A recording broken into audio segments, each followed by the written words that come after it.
E a gente vê que as mulheres ainda têm uma diferença salarial muito grande. Essa pesquisa mostra mais ou menos uma diferença de 27%. E a concentração maior dessa diferença salarial está centro-oeste, sul e sudeste. E eu achava que não. Eu pensei na minha cabeça, imagina, São Paulo as coisas estão mais, né, evoluídas, né? Mais evoluídas. Não é, sul e sudeste é onde está mais latente essa diferença salarial. E não faz sentido, porque se você exerce a mesma função, né? E aí também nesse evento tinha uma advogada, que é a doutora Veridiana Policy, maravilhosa, você tem que conhecer, se você não conhece ainda. E aí ela estava falando isso, que para as leis, né, trabalhistas, o que importa são as funções e não o cargo. O cargo não importa. Porque você pode ter, e isso acontece com mulher. Então, os homens são vice-presidentes, tá, a mulher é gerente. Mas ela faz, de repente, a mesma função do vice-presidente. Não faz sentido isso, a gente vê muito. Então, isso precisa mudar. Esse grupo, especificamente, acho que ele ganhou notoriedade porque as mulheres, elas estavam em cargos de destaque. São mulheres muito bem relacionadas. Então, isso abriu para todo mundo. E a gente procurou também diversidade, a gente procura cada vez mais diversidade para esses grupos. Tem vários grupos de mulheres, vários. A questão é como você sai da vala comum e cria um grupo de mulheres de verdade, que vai fazer um trabalho bacana, né, de conscientização, de awareness. Um grupo que não é mais um que... Ai, olha aquelas lá que queimam sutiã, aquelas feministas. E não é isso, gente. Sabe? Não é. O Carol, assim, lendo o livro e, claro, esse tema... A gente até no nosso canal a gente vem discutindo, tem oportunidade de discutir, e cada vez fica... Uma das coisas que mais me choca é achar que muitas coisas eram normais. A normatização de comentários, de achar normal, de... Assim, agora, fazendo uma retrospectiva, né, dos lugares que eu trabalhei, dos ambientes, consigo lembrar momentos. Assim, eu faço uma retrospectiva assim... Eu vou falar um palavrão agora. Cara, que absurdo, né? E do que pra gente podia ser uma coisa normal, vendo os relatos... Assim, há coisas absolutamente... um absurdo que... para mim, tinha um bloqueio, não era só no alto nível, no alto escala, mas lá embaixo, às vezes nas posições, sabe, de liderança técnica, às vezes de maior nível de senioridade, que podia ter algum tipo de destaque, sempre havia um bloqueio velado, assim, não. Então, para mim tem sido, assim, sempre uma, não sei se é uma descoberta, mas, assim, uma indignação, tá indignado e achar que esse movimento... Faz todo sentido, como o Roberto falou, assim, o que puder ajudar, o que a gente puder trazer aqui no nosso canal, discutir, debater, aprender e a gente modificar. Eu ainda acho, minha visão, assim, que a gente está muito longe. A gente está muito longe. E a gente está muito longe também. A gente, essa indignação que você falou... Você vê, eu li o livro, assim que lançou, outros aspectos, por mais que você venha uma reflexão... Sempre traz um parâmetro novo, uma situação nova. Gente, é mesmo? Aí vem um outro, caramba, e um outro... Você fica... Que é importante, né? Quanto mais a gente lê, vê, ouve, vai fazendo parte, né, da nossa vida, né? Do nosso dia a dia. E aí eu acho que começa, talvez, a ocorrer a mudança aos poucos, né? Que não é só na empresa, como você está falando, na vida. Na vida, né? Na criação dos filhos. Eu acho que tudo começa ali, né? No exemplo que você tem em casa. E você tem uma história linda, né? De muita superação, né? Com influência do seu pai, né? Eu acho que tem uma história bacana, né? Você leu, hein? Bom, primeiro... Ela leu um capítulo.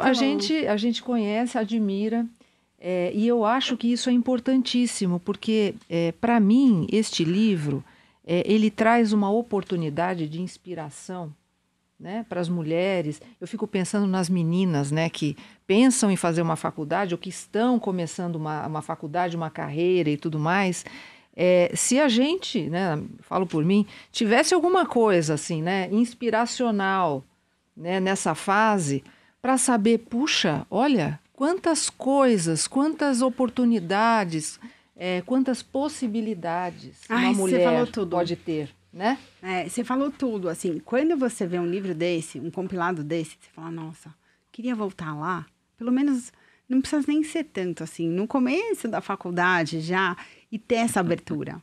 E eu vejo muito como as coisas mudaram, mas assim, elas precisam mudar muito mais. E aí, eu tava lembrando quando eu tava grávida do meu filho, e eu não casei com o pai dele. Então, eu me sentia muito mal, né? Com aquela situação, e as pessoas automaticamente perguntavam, onde tá o marido? Onde tá o seu marido? E eu lembro que eu tinha ido comprar as coisas para fazer o enxoval do meu filho. E o manobrista, quando ia pegar meu carro, ele falava assim, nossa, você tá gastando todo o dinheiro do seu marido e não sei o que, não sei o que lá. E aí eu tava pensando, e eu pensei, né? Eu tava fazendo o enxoval do meu filho. Aí eu pensei, gente, eu que tô pagando, eu tô me esfolando aqui, e não tem marido. Não tem marido. Mas as pessoas já tinham isso. E aí eu olho e falo, nossa, se eu pudesse ter lido esse livro, e se eu pudesse ter mostrado pra minha mãe? A minha mãe é super bacana, ela é super... eu agradeço muito a minha mãe. Mas ela nasceu em 47. Meu pai nasceu em 42, no meio da Segunda Guerra Mundial. No meio, literalmente, da Segunda Guerra Mundial. A minha mãe, em 47, ela teve uma educação ainda super machista. E para ela, hoje, eu vejo que por mais moderna que ela seja, ela não consegue ainda entender. Então, ela fala assim, nossa, como essa mulher saiu com esse homem, por exemplo? Ela nem conhecia esse homem. Como assim, né? Ela é uma isso, ela é uma aquilo e tal. E aí tudo bem, mas se fosse um homem, você falaria a mesma coisa? E eu vejo, ela tem irmão, né, mais novo.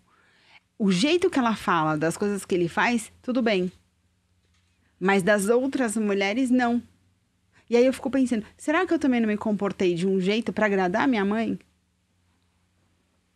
E por que isso, gente? Não precisa disso. Você não precisa viver agradando alguém para estar nos moldes. Não só a mãe, né? Para agradar todo mundo, né?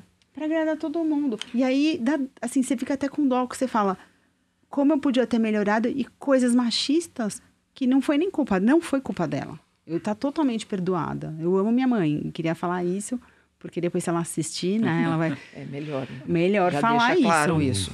Mas a gente não teve culpa, foi a criação. Mas a gente percebe que ainda se mantém, né? Esses estereótipos que a gente vê, né? Do passado, eles ainda estão presentes, né? Sim. Talvez até porque, aí eu queria a tua opinião, né?